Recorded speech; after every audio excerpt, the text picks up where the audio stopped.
Hello reviewers! Welcome to another video lesson discussion. In this session, we're going to talk about environmental management and protection. Ano ba ang environmental management and protection? Ang environmental management and protection ay mahalaga para sa pag-aalaga sa kalikasan at syempre pagpapahalaga sa well-being ng mga kasalukuyang henerasyon at ng mga darating pa. So these practices involve a combination of policies, strategies, and action na naglalayong bawasan ang negatibong epekto ng mga gawain ng tao sa kalikasan and of course, to promote sustainability. Una ay talakayin muna natin ang climate change. Ano ba ito? It is a broad range of global phenomena created predominantly by burning fossil fuels which add heat-trapping gases to Earth's atmosphere. These phenomena include global warming, rising sea level, ice mass loss in Greenland and Antarctica, and extreme weather events such as El Nino and La Nina. Sa madaling salita, ang climate change o pagbabago ng klima ay tumutukoy sa pangmatagalang pagbabago ng mga karaniwang estilo ng panahon sa mundo at ang kaugnay na epekto nito sa ecosystem ng planeta at sa human societies. Ito ay pangunahing dulot ng pagdami ng mga greenhouse gas na na-accumulate sa atmosphere ng daigdig na nagreresulta naman sa pag-init ng mundo. So narito ang mahalagang aspeto ng pagbabago ng klima. Ano-ano ba ang causes ng climate change? Una na dito ay greenhouse gases or the greenhouse effect. Ang greenhouse gases tulad ng carbon dioxide, methane at water vapor ay nagpapainit ng kalikasan sa pamamagitan ng pagkaipit ng init mula sa araw sa atmosphere ng daigdig. Ang pangunahing pinagmumula nito ay ang mga human activities kasama na rito ang pagsusunog ng mga fossil fuels tulad ng langis, uling at natural gas. At syempre, deforestation at iba pang industrial processes. Next is the volcanic emission of carbon dioxide. Ang mga pagputok ng bulkan ay naglalabas ng carbon dioxide sa atmosphere, ngunit ang kanilang kontribusyon sa pangmatagalang climate change ay konti lamang kumpara sa mga gawain ng tao. Another is the human contribution. It involves the burning of fossil fuels and increase in carbon dioxide gases and methane. Malaki ang ambag ng mga gawain ng tao sa pagpapalala ng epekto ng greenhouse gas at sa pagbabago ng klima. Kasama na rito ang mga pagsusunog ng mga fossil fuels para sa energy at transportation, deforestation at ang paglalabas ng methane mula sa mga alagang hayop at mga basurahan. So what are the effects of climate change? Una na dito is drought or desertification. Ang pagbabago sa mga estilo ng pag-ulan at pagtaas ng evaporation ay maaring magdulot ng tagtuyot at desertification sa ilang mga rehiyon. Next effect is global warming. Ang global warming ay isa sa mga epekto ng climate change. Ito ay nagdudulot ng pagbabago sa mga estilo ng panahon at pagtaas ng temperature sa mundo. Another is greenhouse effect. Pinapalakas ng enhanced greenhouse effect ang natural na proseso ng pagpapainit na nagreresulta ng pagtaas ng temperatura sa mundo. What else? Stronger typhoons and tornadoes. Ang mga pagbabago sa klima ay maaring magdulot ng mas malalakas at mas madalas na mga kaganapan ng malupit na panahon, kabilang na ang mga bagyo at tornado. So, ano pa? Intense rainfalls. Ang mas mataas na atmospheric moisture ay maaring magdulot ng mas malalakas na pag-ulan at pagbaha sa ilang mga lugar. Next, rising sea levels. Ang pagkatunaw ng ice sheets at glaciers kasama ang thermal expansion of seawater dahil sa pag-init ay nagreresulta sa pagtaas ng sea levels which can threaten coastal communities. Another is the unsafe water supply. Ang mga pagbabago sa mga estilo ng ulan at temperatura ay maaring makaapekto sa availability at quality ng tubig at ito ay may epekto sa iniinom na supply ng tubig. Ngayon naman ay talakayin natin ang mga solusyon sa climate change. Una na dito is alternative fuel. Ang paglipat mula sa fossil fuels patungo sa alternative fuels tulad ng biofuels, hydrogen at electric power ay maaring magbawas ng greenhouse gas emissions mula sa transportation. Next, alternative source of energy such as solar and wind. Ang pagpapalawak ng paggamit ng renewable energy sources tulad ng solar at wind power ay nakakatulong na mabawasan ang carbon footprint na may kaugnayan sa energy production. Another are green buildings. Ang pagtatayo ng green buildings na energy efficient at eco-friendly ay maaring magbawas ng energy consumption at emissions. What else? Of course, resolve methane leaks. Ang pag-aayos ng methane leaks mula sa industriya ng langis at gas at iba pang pinagmumulan nito ay makakatulong sa pagbawas ng malakas na greenhouse gas emissions. This time, let's talk about global warming. So, what is global warming? It is a general increase in average temperatures of the Earth, which modifies the weather balances and ecosystems for a long time. It is directly linked to the increase of greenhouse gases in our atmosphere, worsening the greenhouse effect. Sa madaling salita, ang global warming ay isang bahagi ng pagbabago ng klima na nakafocus specifically sa long-term na pagtaas ng average na temperatura sa ibabaw ng daigdig. Ito ay pangunahing dulot ng pagdami ng greenhouse gases sa atmosphere. So here are the causes of global warming. Una na dito is the massive use of fossil fuels such as burning of coal, oil, and gas. So ang pagsusunog ng uling, langis at gas para sa energy at transportation ay may malaking kontribusyon sa paglalabas ng carbon dioxide at iba pang greenhouse gases. Another is mining. Ang pagkuha ng mga mineral at yaman ng kalikasan ay maaring magdulot ng pagkasira ng ecosystems at mag-release ng greenhouse gases tulad ng methane mula sa mining activities. Next is deforestation. Ang paglilinis sa mga kagubatan para sa agrikultura at pag-unlad ay nagpapabawas ng kakayahan ng mundo na mag-absorb ng carbon dioxide at ito ay nakakakontribute sa global warming. Ano pa? Massive use of fertilizers. Ang mga pataba sa agrikultura ay naglalabas ng nitrous oxide na isang malakas na greenhouse gas. Next, improper waste disposal. Ang mga basurahan at paraan ng pagtatapon ng basura ay maaring maglabas ng methane na nakakakontribute sa global warming. And of course, overconsumption of resources like heat and electricity. Ang labis na pagkonsumo ng enerhiya lalo na sa anyo ng heat and electricity ay nagreresulta sa mas mataas na paglalabas ng mga emissions. Ang mga sumusunod naman ay mahalaga to prevent global warming. Una na dito is use of renewable energies. Ang paglipat tungo sa renewable energy sources ay nagpapabawas ng carbon emissions na may kaugnayan sa produksyon ng enerhiya. Next, energy and water efficiency. Ang pagpapabuti sa energy at water efficiency sa mga tahanan, industries at transportation ay nagpapabawas sa kinakailangang enerhiya at sa makatuwid sa mga emissions. Another is sustainable transportation. Ang pagpopromote ng public transport, electric vehicles at pagbibisikleta ay maaring magbawas ng greenhouse gas emissions mula sa sektor ng transportasyon. Ano pa? Sustainable infrastructure. Ang pagtatayo ng cities at infrastructure with sustainability in mind ay nagpapabawas ng environmental impacts. Mahalaga rin ang sustainable agriculture and forest management. Ang pag-implement ng sustainable practices sa agrikultura at pamamahala ng gubat ay tumutulong sa pagpapahalaga ng mga ecosystem at sa pagtatago ng carbon. Last but not least is the responsible consumption and recycling. Ang pagbawas ng basura, paggamit muli ng mga materyales at pagre-recycle ay maaring magbawas ng environmental footprint ng mga produkto at materyales. Ngayon naman ay talakayin natin ang El Niño at La Niña. They are complex weather patterns caused by variations in ocean temperatures in the equatorial Pacific. Ang El Niño at La Niña ay dalawang magkakaugnay na yugto ng isang climate phenomenon. Ang complex weather patterns na ito ay may malalim na epekto sa global weather at climate systems. El Niño refers to the unusual warm ocean water in the equatorial Pacific. Sa madaling salita, ang El Niño ay tumutukoy sa mainit na yugto ng El Niño Southern Oscillation or ENSO, kung saan may mga di-karaniwang pagtaas ng temperatura sa ibabaw ng karagatan sa sentral at silangang bahagi ng Equatorial Pacific Ocean. Karaniwang itong nagaganap ng hindi regular, bawat 2 hanggang 7 taon at maaring tumagal ng ilang buwan. During El Niño events, ang mainit na tubig ng karagatan ay nagpapabasag sa normal atmospheric circulation patterns na nagdudulot ng iba't ibang weather at climate anomalies sa mundo. Ilan sa mga pangunahing epekto nito ay ang tagtuyot, mga wildfire, mga pagbaha, at heavy rainfall. Samantalang ang La Nina naman refers to the unusual cold ocean water in the equatorial Pacific.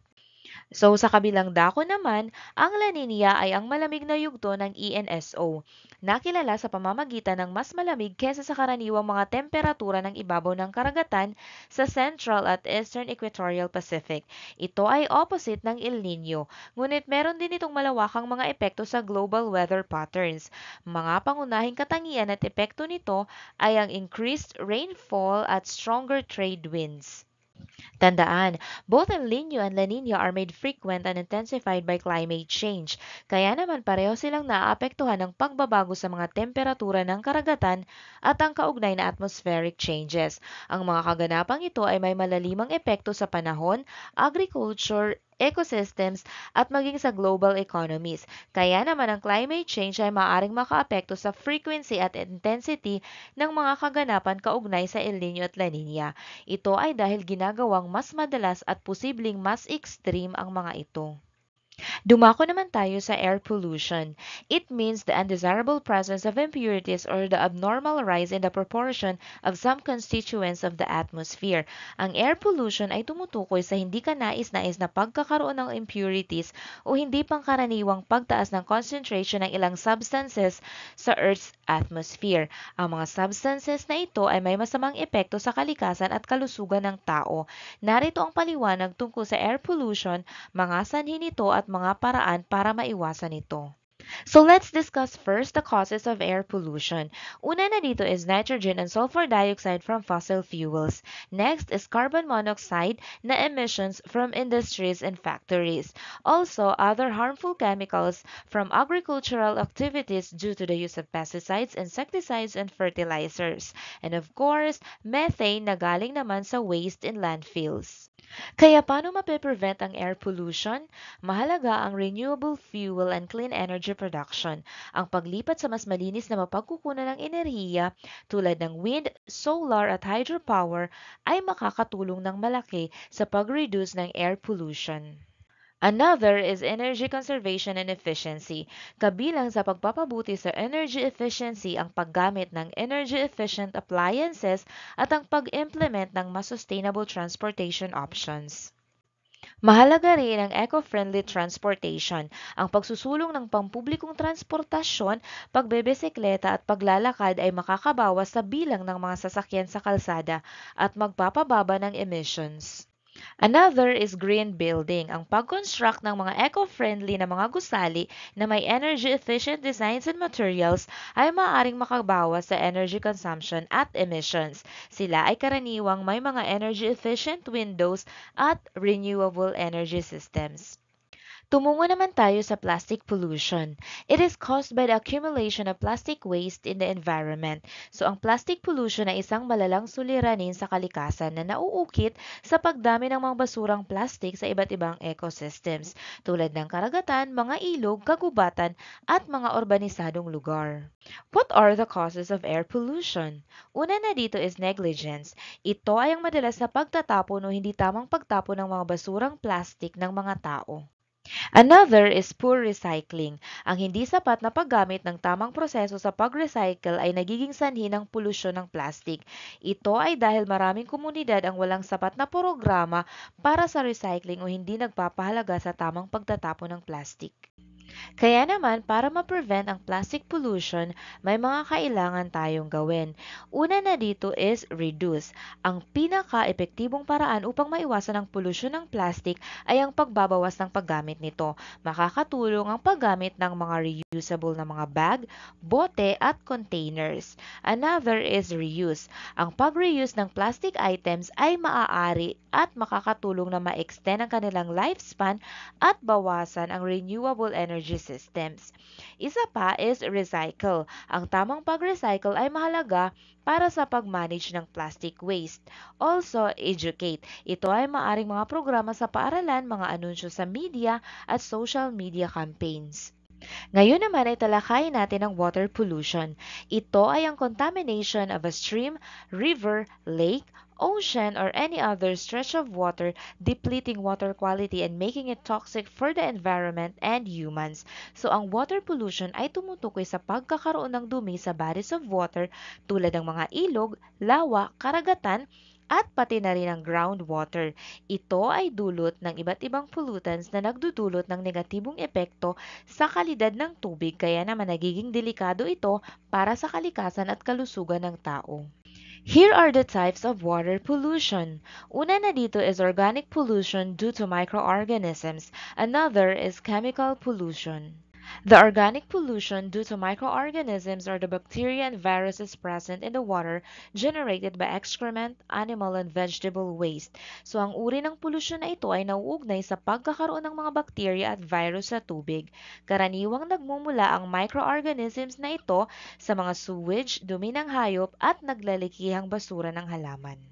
Samantalang ang chemical pollution naman ay generated by the nitrates and phosphates of pesticides, human and animal drugs, household products, heavy metals, acids, and hydrocarbons used in industries. So ang chemical pollutants sa tubig ay maaaring magmula sa iba't ibang sources, kabilang dito ang tulo mula sa agrikultura, industrial discharges, at kahit pa ang mga pang-araw-araw na household products. The following are the causes of water pollution. First is sewage and wastewater. Ang improper disposal ng sewage and wastewater ay maaaring magdulot ng pagkakaroon ng organic at chemical pollutants water bodies. Next, urbanization and deforestation. Ang urbanisasyon ay madalas na nagreresulta ng pagtaas ng pagkakaroon ng pollutants katulad ng oil, heavy metals at chemicals mula sa mga kalsada at gusali patungo sa mga kalapit na ilog. Ang deforestation naman ay maaaring magdulot ng pagtaas ng erosion, sedimentation at nutrient runoff. Next is the use of chemicals in agriculture. Ang paggamit ng fertilizers, pesticides at herbicides sa agrikultura ay maaring magdulot ng runoff of chemicals sa mga ilog at streams na nagre-resulta sa nutrient pollution at polusyon ng tubig. Another is industrial waste. Karaniwang nagre-release ng harmful chemicals, heavy metals at iba pang pollutants ang mga industriya sa water bodies. Kapag walang wastong kontrol at regulasyon, ang mga tulo mula sa industrial sector ay maaring magdulot ng malubhang pagkasira sa quality ng tubig. Isa rin sa mga dahilan ay ang marine dumping. Ang pagtatapon ng basura ng direkta sa mga karagatan ay maaring magkaroon ng pangmatagalan at malawakang epekto sa marine ecosystems, kasama dito ang plastics at hazardous materials. Another is radioactive waste. Ang hindi wastong pagtatapon ng radioactive waste tulad ng nuclear waste o ang maruming tubig mula sa nuclear facilities ay maaring magdulot ng contamination sa pinagmumulan ng tubig na nagdadala ng malalang panganib sa kalusugan. Ang mga sumusunod naman ay ang prevention sa water pollution. Una na dito is wastewater treatment. Ang wastong proseso ng sewage at industrial wastewater bago ito ilabas sa water bodies ay mahalaga para mabawasan ang water pollution. Kasama dito ang physical, chemical at biological na proseso. Next is green agriculture. Ang sustainable farming practices na nagpapabawas ng paggamit ng kemikal at nagtataguyod ng soil and water conservation ay makakatulong sa pagpigil ng agricultural pollution. Mahalaga rin ang stormwater management. Ang pagpapatupad ng epektibong sistema ng pamamahala ng stormwater management systems sa urban areas ay makakabawas sa runoff at mamiminimise ang pagkakapasok ng pollutants sa water bodies. Also, air pollution prevention. Subalit ang pagbawas ng air pollution ay hindi direktang makakatulong sa pagpigil ng polusyon ng tubig dahil ang ilang pollutants mula sa hangin ay eventually nagsisettle sa water bodies. Another is plastic wasted reduction. Ang pagbabawas sa paggamit ng plastic at pag-improve ng waste management ay makakatulong upang maiwasan ang pag-accumulate ng mga basurang plastic sa water bodies. At syempre, water conservation. Ang wastong paggamit ng tubig at pagpapabawas ng pag-aaksaya ng tubig ay makakatulong sa pag-preserve ng malinis na water resources. This time, let's talk about water scarcity. Water scarcity, both natural and of human origin, is the lack of sufficient available water resources to meet the demands within a region. Ito ay kakulangan ng sapat na magagamit na yamang tubig upang matugunan ang pangangailangan sa loob ng isang rehiyon. Ito ay isang problema na sanhi ng iba't ibang mga kadahilanan at ito ay nagdudulot ng malubhang banta sa kalusugan ng publiko, agrikultura, industrialisasyon at sa kalikasan. So what are the causes of water scarcity? Una na dito is pollution. Next, overuse of water o labis na paggamit ng tubig. Another, climate change. And of course, the growing freshwater demand. Ito ay dahil sa patuloy na paglaki ng populasyon sa buong mundo at paglago ng industrialisasyon. Kaya naman tumataas ang pangangailangan sa malinis na tubig. Kaya naman, para maiwasan ang water scarcity, narito ang mga prevention na kinakailangan. Una is sustainable water management. Ang pagsasagawa ng responsable at epektibong water management ay mahalaga upang matiyak ang pangmatagalang kahalagahan ng yamang tubig. Next is reclaimed water, tulad ng recycled wastewater. Ang wastewater na naaayos at properly treated ay maaring gamitin para sa non-potable purposes tulad ng irigasyon, industrial na proseso at maging bilang drinking water. Mahalaga rin ang pollution control and better sewage management. So ang pag-reduce ng pollution mula sa iba't ibang pinagmumulan tulad ng industrial discharge at agricultural runoff ay mahalaga. Samantalang ang pag-improve ng sewage management ay maaari ring makatulong upang maiwasan ang kontaminasyon ng mga yamang tubig. Also, awareness and education are important. Mahalaga ang mga kampanya at mga programa ng edukasyon sa publiko para sa pag-promote ng water conservation at wastong paggamit nito. Dapat maunawaan ng mga tao ang kahalagahan ng pag-preserve ng yamang tubig. Dumako naman tayo sa land pollution. It refers to all forms of pollution affecting any type of soil. A soil is polluted when it contains an abnormal concentration of chemical compounds potentially dangerous to human health, plants, or animals. Sa madaling salita, ang land pollution ay tumutukoy sa kontaminasyon ng lupa sa daigdig na maaring magdulot ng negatibong epekto sa kalikasan, kalusugan ng tao, halaman at hayop. Ito ay nagaganap kapag ang lupa ay naglalaman ng abnormal concentration ng chemical compounds na maaaring maging delikado sa kalusugan ng tao, halaman o maging sa hayop. The following are the causes of land pollution. What are those human activities? First is agriculture. Ito ay ang paggamit ng fertilizers and pesticides. Another is deforestation, ang pagputol ng mga puno sa kagubatan para sa pagsasaka o pagpapalawak ng mga syudad ay nagdudulot ng soil erosion na maaring makaapekto sa kalidad at fertility ng lupa. Next, urbanization. Ang pag-unlad ng mga syudad at construction activities ay madalas nakasama ang disposal ng construction waste at chemicals na maaaring makontamina ang lupa. Another is mining. Ang mga operasyon ng pagmimina ay maaaring maglabas ng mga matitigas na metal at iba pang nakakapinsalang sangkap sa lupa na nagdudulot ng polusyon. Ganon din ang industrial waste. Ang mga industriya ay naglalabas ng polusyon sa kalikasan.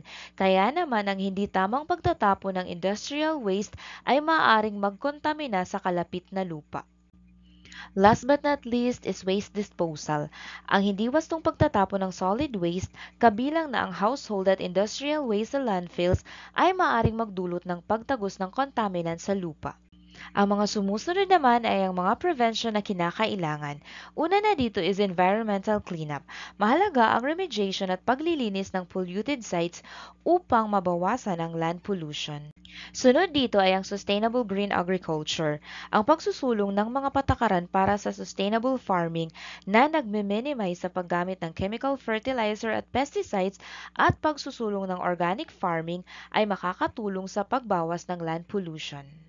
So what else? Sustainable forest management. Ang wastong forest management at mga proyektong forestation ay maaring makatulong na maiwasan ang deforestation at mabawasan ang soil erosion. Ito ay upang maprotektahan ang kalidad ng lupa.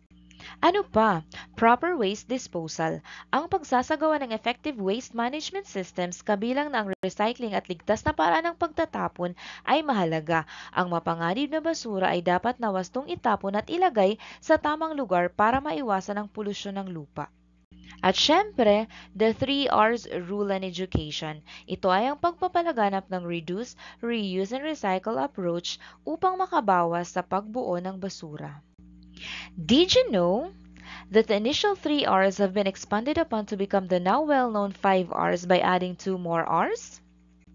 Ibig sabihin nito na may dalawa pang R's na naidagdag sa 3 R's. Ito ay ang refuse at repurpose.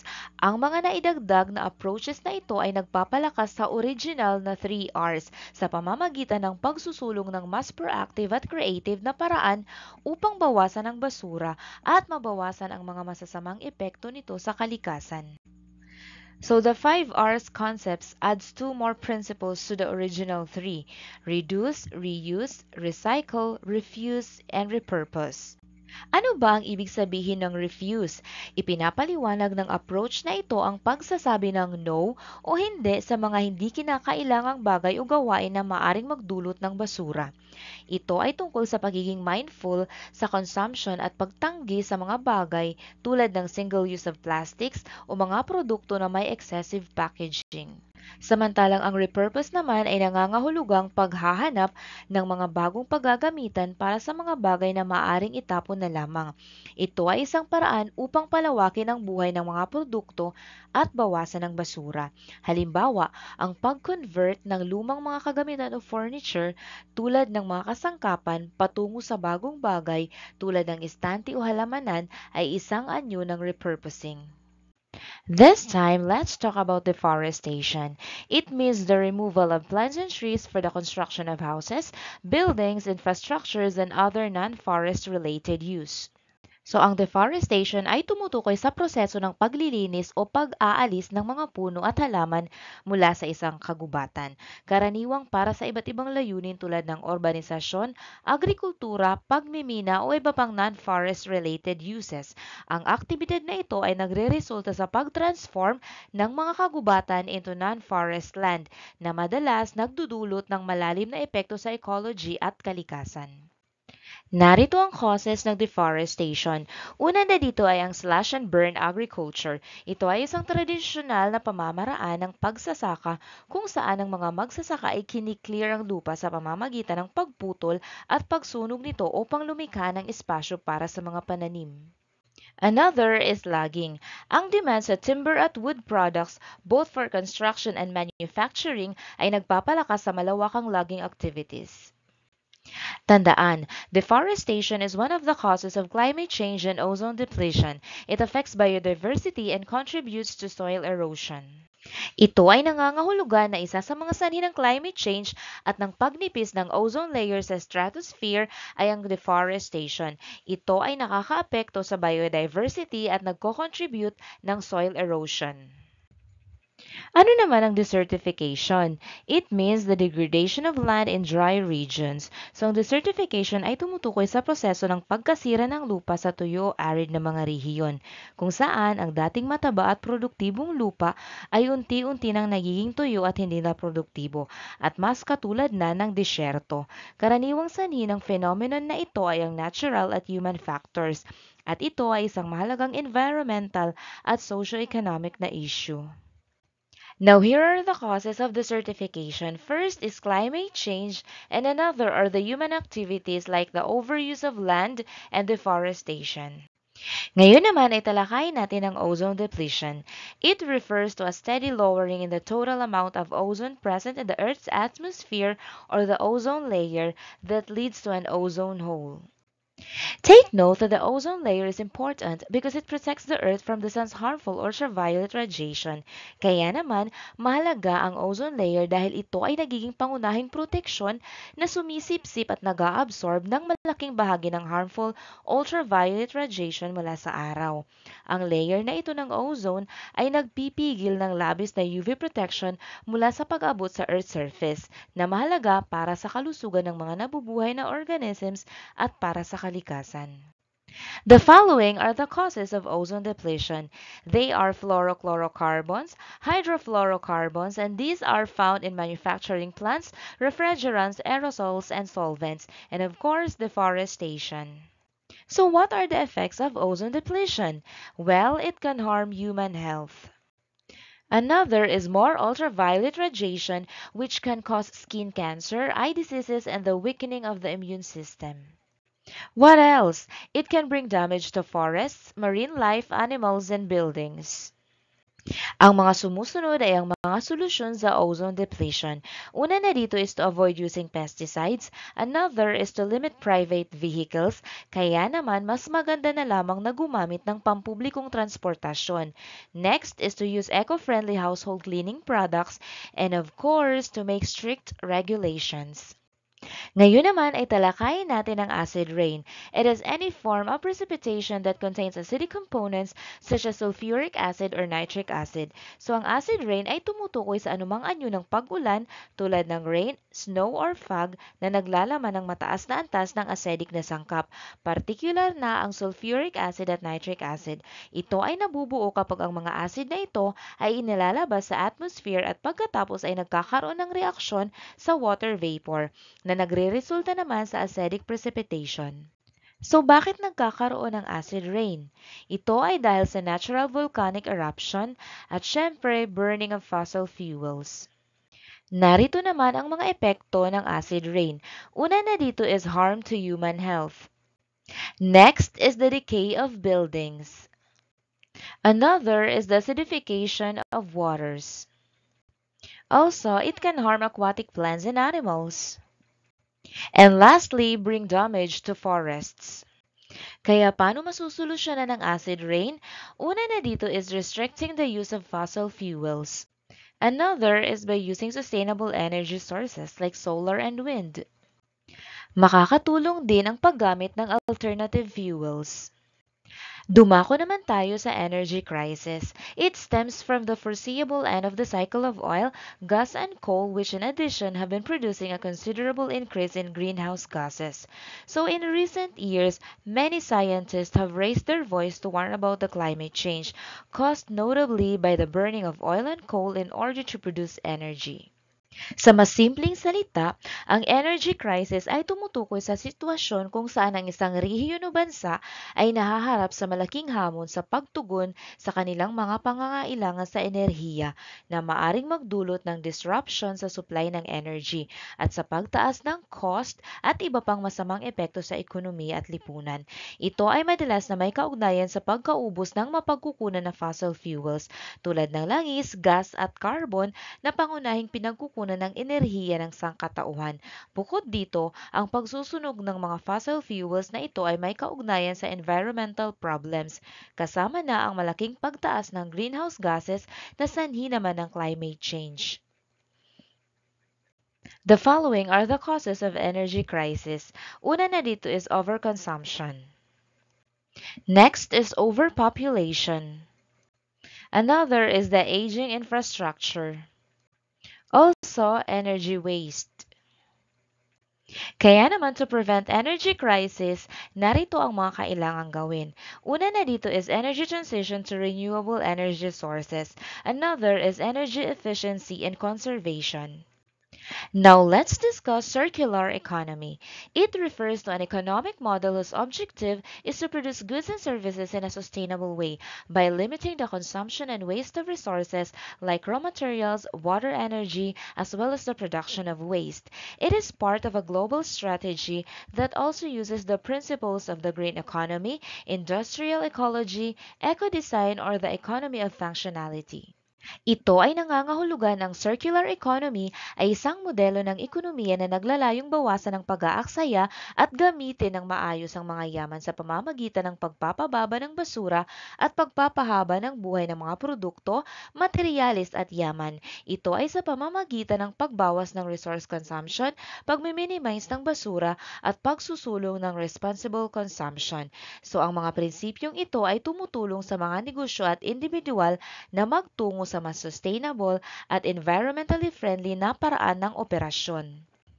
The following are the circular economy principles. Ang mga prinsipyong ito ay may layuning bawasan ang pagkaubos ng yaman, bawasan ang paglikha ng basura, at maibsan ang epekto sa kalikasan at lipunan ng production at consumption. Una na dito is sustainable procurement. It is the development and implementation of a responsible purchasing policy. Ito ay nagpapakita ng pagsasaalang-alang sa epekto sa kalikasan at lipunan sa pagkuha ng mga produkto at materyales. Ipinapakita nito ang mga responsableng patakaran sa pagbili upang tiyakin na ang mga ginagamit na produkto at materyales ay gawa sa paraang makakabuti sa kalikasan. Another is the eco-design. It is the process of reducing the environmental impacts of a product or service throughout its life cycle. Ito ay naglalayo na bawasan ang epekto sa kalikasan ng mga produkto at serbisyo mula sa paggawa hanggang sa pagtatapon. Kasama rito ang pagdidisenyo ng mga produkto na matibay, madaling maitapon at energy efficient. Next, industrial and territorial ecology. Search for eco-industrial synergies at the scale of a business area. The waste of one company can become the resources of another one. Ipinapalaganap ng prinsipyong ito ang pakikipagtulungan ng mga negosyo upang maghanap ng mga paraan upang ma-optimize ang paggamit ng mga yaman ng kalikasan at bawasan ang basura sa isang rehiyon o industriya. Ito ay nagpo-promote ng ideya na ang basura ng isang kumpanya ay maaring maging yaman ng iba. Kaya naman ito ay nagpapahusay sa mas epektibong paggamit ng materyales. What else? Economics of functionality. Collaborative economy that favors use over possession and thus tends to sell services related to products rather than the products themselves. So ang konseptong ito ay nagpapalaganap ng transition from ownership-based economies to service-based economies. Instead of owning products, ang consumers ay maaring mag-access at gamitin ang mga serbisyo kaugnay ng mga produkto. Ang ganitong paraan ay maaring makabawas sa paggamit ng mga yaman ng kalikasan. Also, responsible consumption. It is the rational consumption and choice of products according to social and ecological criteria. Ang responsableng consumption ay nauukit sa paggawa ng maingat na mga desisyon batay sa social at ecological criteria sa pagbili ng mga produkto. So, ini-encourage ang mga consumers na maging mapanuri sa mga epekto nito sa kalikasan at lipunan. Another is extending the duration of use through repair, reuse, and repurpose. Ang prinsipyong ito ay nagpo-promote ng mga strategy tulad ng repair, reuse, at repurposing ng gamit upang ma-increase ang lifespan ng mga produkto.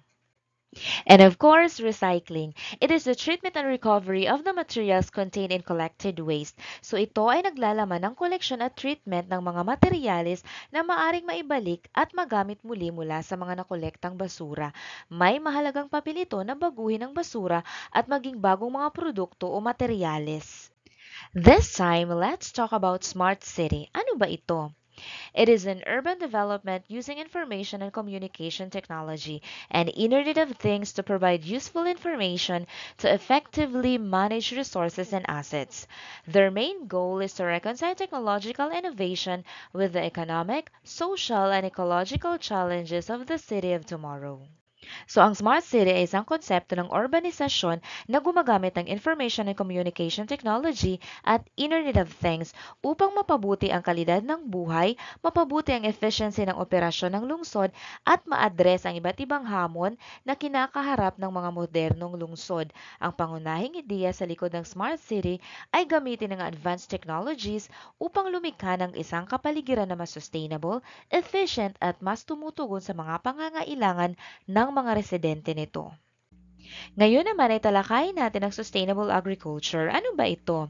It is the application of sustainable development principles to agriculture by ensuring the production of food, wood, and fibers while respecting the ecological, economic, and social limits that ensure the durability of this production. For example, minimal use of pesticides that can harm the health of farmers and consumers. Sa madaling salita, ang sustainable agriculture ay isang pamamaraan sa farming at food production na layuning matugunan ang ating kasalukuyang pangangailangan sa pagkain, kahoy at fibers habang protektahan ang kapakanan ng mga susunod na henerasyon at kalusugan ng kalikasan. Ito ay batay sa mga prinsipyo kaugnay sa sustainable development kung saan binibigyang diin ang pangangailangan na mabalance ang economic, ecological at social factors. Ito ay upang tiyakin ang long-term viability ng agricultural practices. So the following are the key principles in sustainable agriculture. First is to develop efficient, self-sufficient, and economical production systems that provide decent incomes. Layo ng sustainable agriculture na lumikha ng farming systems na hindi lamang produktibo kundi efficient at self-sustaining din. Next, to preserve and protect biodiversity and territories. Layunin din ng sustainable agriculture na bawasan ang negatibong epekto ng farming sa kalikasan. Also, optimize the use of natural resources. Kinikilala ng sustainable agriculture ang limitadong mga yaman ng kalikasan tulad ng water, soil at energy. Another is to manage the quality of air, water, and soil. Pinapalakas ng sustainable agriculture ang responsible management sa mga yaman na ito, ang pagbawas ng polusyon, ang pagsugpo sa soil erosion na maaring makatulong sa pagpapanatili ng malusog na ecosystems at ligtas na produksyon ng pagkain. At syempre, increase energy efficiency in food production and distribution. So sinusuportahan ng sustainable agriculture ang paggamit ng energy efficient technologies and practices upang mabawasan ang carbon footprint sa produksyon ng pagkain.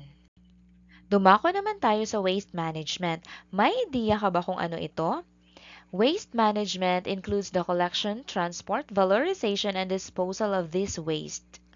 Sa madaling salita, ang waste management ay isang systematic process ng pag-handle, pagkontrol at pagtapon ng waste materials sa isang environmentally responsible at efficient na paraan. Ito ay sumasakop sa ilang stages kabilang ang pagkolekta, transportasyon, valorization at pagtapon ng basura. Ang mga sumusunod ay ang principles of waste management.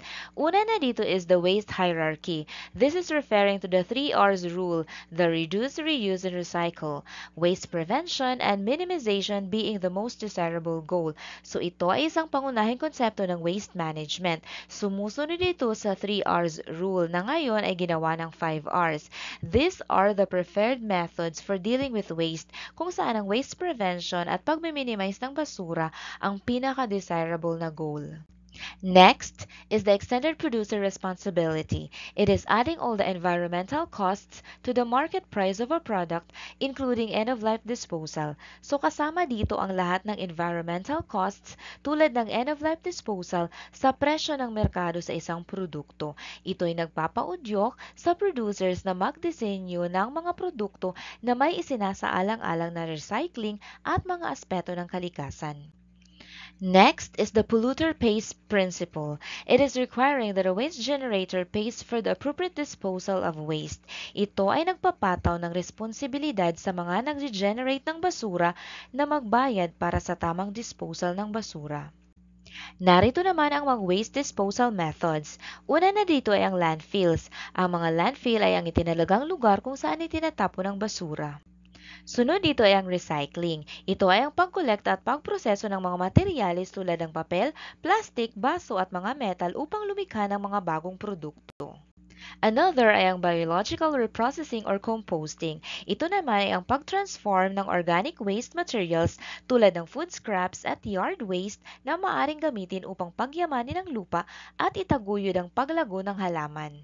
So what else? Automated vacuum waste collection. Ito ay isang paraan na gumagamit ng mga underground pipes at suction systems upang itransport ang basura papunta sa isang central collection point. Kasama din dito ang incineration, which is transforming using fire to produce electricity. Ang incineration ay isang proseso ng pagsusunog ng mga materyales ng basura sa mataas na temperatura. Ito ay nagpapabawas sa dami ng basura at maaari ring mag-generate ng kuryente o init. Ngunit ito'y dapat gawin ng maingat upang mabawasan ang air pollution at emissions. And of course, energy recovery. It is converting non-recyclable waste into usable heat, fuel, or electricity. Ito ay naglalaman ng pag-convert sa mga non-recyclable na basura into usable energy, tulad ng heat, fuel, or electricity. Ito ay isang paraan upang magkaroon ng halaga ang basura na hindi na maaring i-recycle. Ano naman ang alternative fuels? These fuels are used other than gasoline, diesel, or any other form of fossil fuel. Examples include hydrogen, natural gas, propane, alcohol, oils from vegetables, and oils from waste. So, ang alternative fuels ay uri ng fuels na ginagamit kapalit ng mga traditional na fossil fuels. Halimbawa ng mga traditional na fossil fuels ay ang gasolina at diesel. Kaya naman ang alternative fuels ay tinatawag na alternative dahil nag-aalok sila ng ibang set ng mga katangian at mga benepisyo sa kalikasan kumpara sa mga karaniwang fossil fuel. Narito ang mga benepisyo ng alternative fuels. Una na dito is decrease of pollution. So alternative fuels are generally cleaner burning than conventional fossil fuels. Sila ay nagproproduce ng mas konting mapanganib na emissions tulad ng carbon monoxide, nitrogen oxides, at particulate matter. Another is protection of human health and the environment. Sa pamamagitan ng alternative fuels, maaari nating bawasan ang negatibong epekto ng fossil fuel sa kalusugan ng tao at kalikasan. Ang mas mababang emissions ng greenhouse gases ay makakatulong sa pagkontrol ng global warming. So that concludes this video about environmental management and protection, and I hope that you found this lesson enlightening. Thank you!